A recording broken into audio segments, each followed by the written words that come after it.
This is the first video of a very quick playlist that I will have for what I think will be 2 months, perhaps even less than that, maybe 7 weeks. Today is May 3. I have one more week to finish Friedberg and Suspense.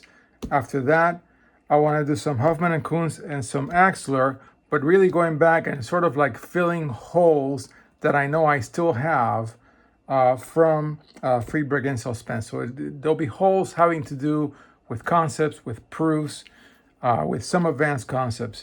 I've spent a fair amount of time in my commute, which I have a lot of time to read, going through Axler. I've actually skimmed through all of Axler, and I've skimmed through maybe like 70% of Huffman and Kunz by now. And of course, I'm 90% in or 95% into FIS, Friedberg and Suspense.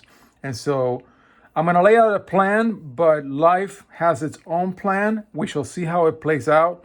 How much I do could be less than 2 months or more than 2 months. We shall see. And I don't really know which avenues I will take. At first, I thought I was going to do only Axler, and because then I could profit from having maximum time on this great book.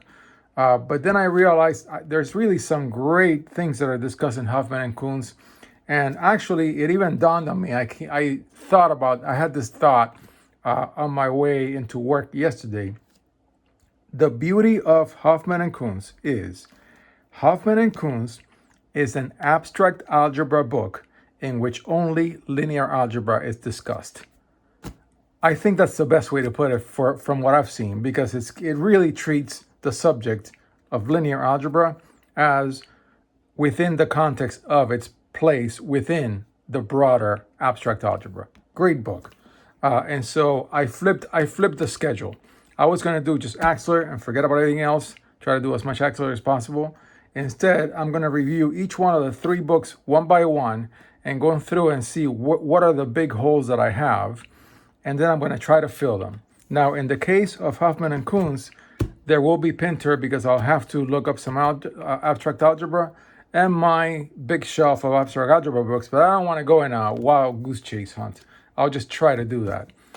So that's basically the program that I'm going to try. Yes, and I will follow. I think I'm going to get started with Huffman and Kunz, and then just try to cover as many holes as I can from all 3 books.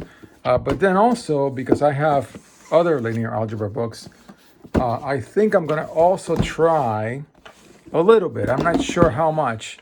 I'm going to try to see if I can get anything more or anything out of these more advanced books. So we shall see how that goes. I have no idea really where this is going to go beyond my initial plan. But yes, this is the first video in the playlist.